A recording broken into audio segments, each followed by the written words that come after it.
Hello friends, this is Shalini Srivastava. स्वागत है आपका टीचिंग लर्नर्स में। तो कैसे हैं आप लोग? उम्मीद है कि आप लोग बढ़िया होंगे और आपकी पढ़ाई अच्छी चल रही होगी। तो सुपर फास्ट जीके रिवीजन में आपका स्वागत है और आज हम आपके लिए लेकर आए हैं। देखिए, कल हमने जैन धर्म और बौद्ध धर्म देख लिया था, बहुत अच्छे तरीके से देखा था। 20 मिनट में लगभग हमने दोनों चीज़ों को खत्म कर दिया था। और आज हम लेके आए हैं आपके लिए मगध साम्राज्य। मगध साम्राज्य में हम चीज़ों को पढ़ेंगे, क्या क्या चीज़ें हैं, कहाँ कहाँ से क्वेश्चन पूछे जाते हैं, सारी चीज़ों को हम जानेंगे। तो चलिए स्टार्ट करते हैं। मगध साम्राज्य हम एक दिन में एक टॉपिक खत्म करने की बात करेंगे, ठीक है। और जल्दी से जल्दी हम कवर करने की कोशिश करेंगे कि सारी चीज़ जल्दी से कवर हो और फिर हम आपका अगला चीज़ भी शुरू करें। हाँ, हमने छोटे छोटे टॉपिक में एक हमने वीडियो पेट के समय भी बनाई थी, तो उसकी जो है लिंक हम आपकी कमेंट बॉक्स में डाल देंगे सबसे ऊपर, तो देख लीजिएगा। उसमें भी बहुत सारी चीज़ों को हमने आपके एक वीडियो में चीज़ों को कवर कर दिया था। आधुनिक इतिहास था, कुछ टॉपिक थे, तो सारे टॉपिक को आप देख लीजिएगा एक बार, ठीक है। तो हम कमेंट बॉक्स में सबसे ऊपर उसको पिन कर देंगे। तो चलिए बात करते हैं सबसे पहले मगध साम्राज्य की। तो स्टार्ट करने से पहले अगर आपने हमारे चैनल को सब्सक्राइब नहीं किया तो प्लीज़ सब्सक्राइब करें और ज़्यादा से ज़्यादा शेयर करें।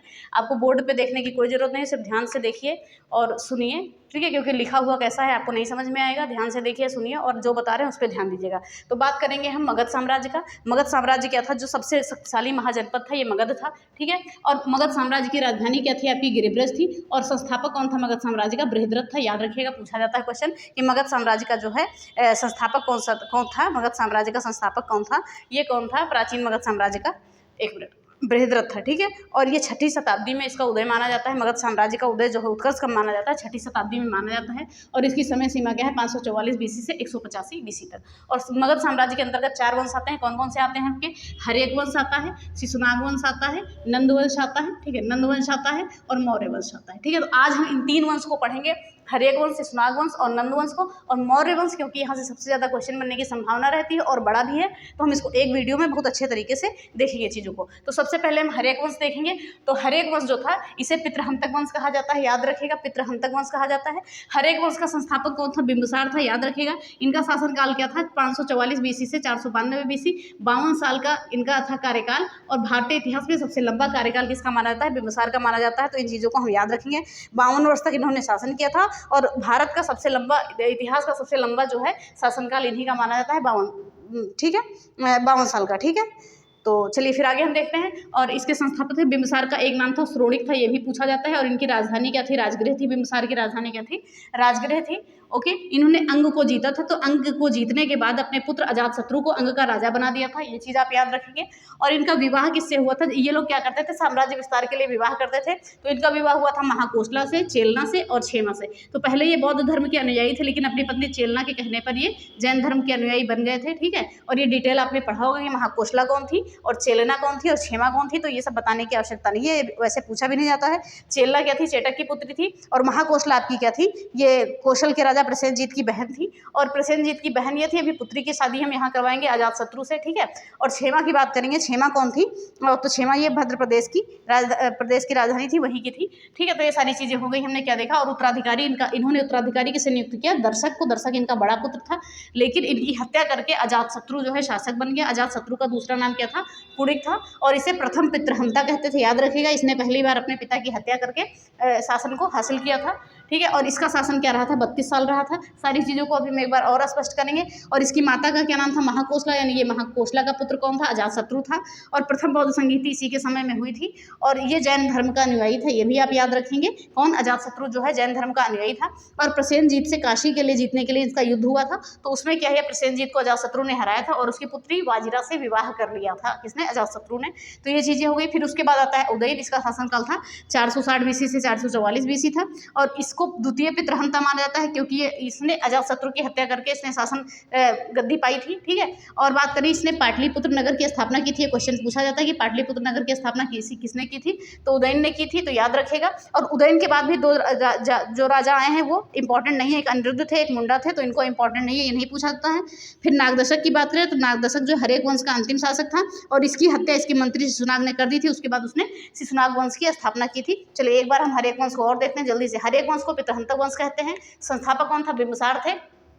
शासन का अब तक चला था 544 बीसी से 492 बीसी तक, और 52 साल का कार्य भारतीय इतिहास का सबसे लंबा कार्यकाल इन्हीं का था। इनका अन्य नाम क्या था? श्रोडिक था, ठीक है। उनकी राजधानी क्या थी? राजगिरी थी। इन्होंने क्या अंग को जीता था, अंग को जीतने के बाद अपने पुत्र अजातशत्रु को वहाँ का राजा बना दिया था। और इनकी पत्नी कौन कौन थी? महाकोशला, चेलना और क्षेमा। चेलना के कहने पर इन्होंने जैन धर्म को स्वीकारा था। और हम बात करेंगे उत्तराधिकारी इन्होंने बनाया था अपने बड़े पुत्र दर्शक को, लेकिन बाद में क्या हुआ? अजातशत्रु ने इनकी हत्या करके शासन उसने पा लिया।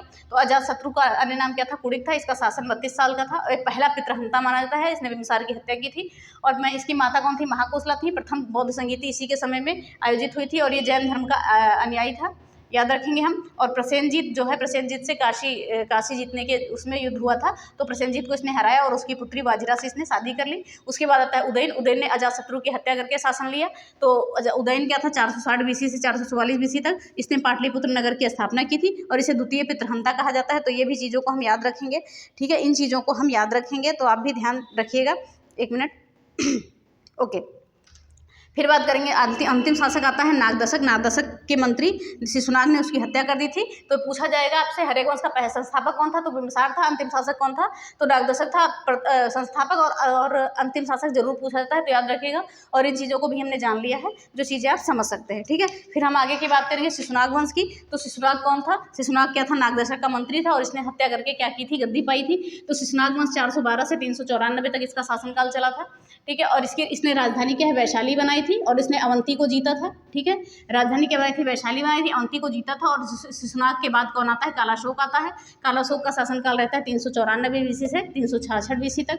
और इसके समय में क्या हुई थी? द्वितीय बौद्ध संगीति हुई थी। और पहली बौद्ध संगीति किसके समय में हुई थी? अजातशत्रु के समय में हुई थी। और इसने राजधानी को फिर से पाटलिपुत्र बनाया, क्योंकि यहाँ पे देखिए आपकी राजधानी पाटलिपुत्र थी उदयन के समय में।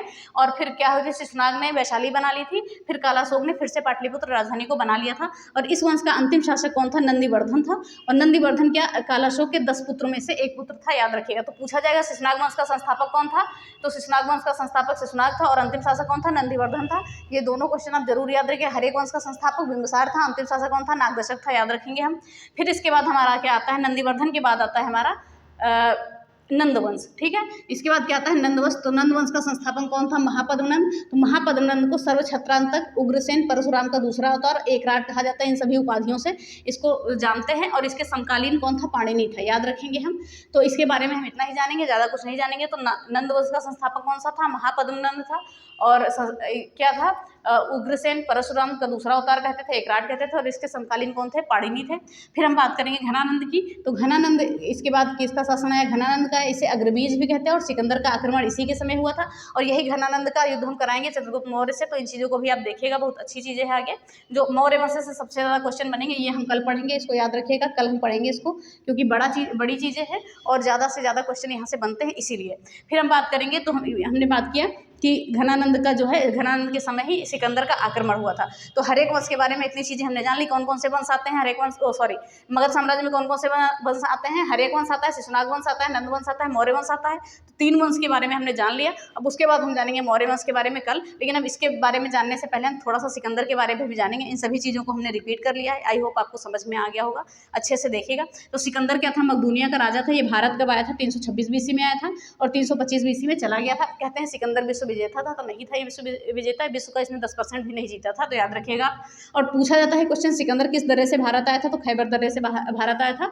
और भारत में कितने दिन तक रहा था? 19 माह तक रहा था। और 325 बीसी में महत्वपूर्ण युद्ध एक हुआ था, हाइडेस्पीज का युद्ध, वितस्ता का युद्ध भी कहते हैं इसे। झेलम नदी के किनारे हुआ था आपका, ठीक है। वितस्ता का युद्ध हुआ था, झेलम नदी के किनारे हुआ था। एक सेकेंड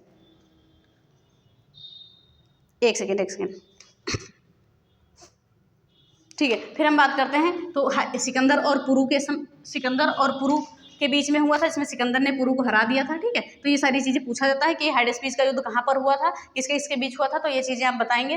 फिर बात करें, जो सिकंदर के घोड़े का नाम था बौकेफला था, इसने बौकेफला नाम का एक नगर भी बसाया था, तो इसको भी आप याद रखेंगे। और सिकंदर की मृत्यु कब हुई थी? 323 बीसी में हुई थी। और इसकी एक प्रमुख पुस्तक थी इलियड। ये इसकी फेवरेट पुस्तक थी और इसे होमर ने लिखा था, तो याद रखेंगे। और इनके साथ साथ, सिकंदर के साथ साथ कौन आए थे? सेल्यूकस आए थे, निरयाकस आए थे, फिलिप आए थे और एनासिक्रेट्सर आए थे। तो इन चीज़ों को भी हम याद रखेंगे। तो ध्यान से देखते हैं पहले, ध्यान से, कि सिकंदर के बारे में। तो सिकंदर के बारे में देखते हैं, कहाँ था? मकदूनिया का शासक था। और इसके गुरु कौन थे? अरस्तु थे, ये भी याद रखिएगा। भारत आया 326 बीसी में और गया कब था? गया था ये 325 BC में, तो ये चीज़ को भी हम याद रखेंगे। और खैबर दर्रे से भारत आया था, 19 माह तक भारत में रहा था। 325 BC में हाइडेस्पीस का युद्ध था, विदस्ता का युद्ध भी कहते हैं। झेलम नदी के किनारे किसके बीच हुआ था? सिकंदर और पुरु के बीच हुआ था। घोड़ा बहुकेफला था, बहुकेफला नगर भी इन्होंने बसाया था। मृत्यु 323 BC में हुई थी। और इलियड इनकी फेवरेट पुस्तक थी। और होमर क्या था? ये इसका लेखक था। और इनके समय कौन कौन आए? सेलिकोस आए, निरयाकस आए, फिलिप आए और एनासीक्टेसर आए। ठीक है, तो ये सारी चीज़ें आप समझ गए होंगे। आई होप समझ में आ गई होंगी चीज़ें आपको। इन सभी के बारे में हमने मगध साम्राज्य देख लिया कि सबसे शक्तिशाली था, 16 महाजनपद जो थे, सबसे शक्तिशाली साम्राज्य था आपका। और ये 6ठी शताब्दी में शुरू हुआ था। और इसकी राजधानी क्या थी? इसकी राजधानी थी गिरिब्रज और संस्थापक था बृहदर्थ। और इसके अंतर्गत 4 वंश आए, ये भी हमने जान लिया, हर्यक वंश, शिशुनाग वंश, नंद वंश और मौर्य वंश। तो तीनों वंश को हमने जान लिया। कल हम मौर्य वंश को बहुत अच्छे तरीके से जानेंगे, और जो अगर समय बचता है तो कुछ और को भी जान लेंगे। फिर ऐसे ही हम इंपॉर्टेंट चीज़ें ही आपका लेके चलेंगे जो एग्जाम में आती है, एग्जाम ओरिएंटेड है, वही सारी चीज़ें लेके चलेंगे। तो जरूर बताइएगा वीडियो कैसे लगी। आई होप आपका रिवीजन हो गया होगा अगर आपने पहले से पढ़ रखा है तो। चलिए इसी के साथ वीडियो खत्म करते हैं। तो super fast GK revision series है, इसको आप देखिए। और हम उसकी जो पेट के समय में हमने पढ़ाया था 10-10 मिनट की, वो सारे टॉपिक वहाँ से आप कवर कर लीजिए। 10-10 मिनट में भी हमने टॉपिक कराए हैं, जैसे प्रमुख दर्रे हो गए और संधि हो गई, समुद्र संधि, ये सारी चीज़ें हो गई। तो इन सभी चीज़ों को देख लीजिएगा। तो चलिए धन्यवाद, जय हिंद।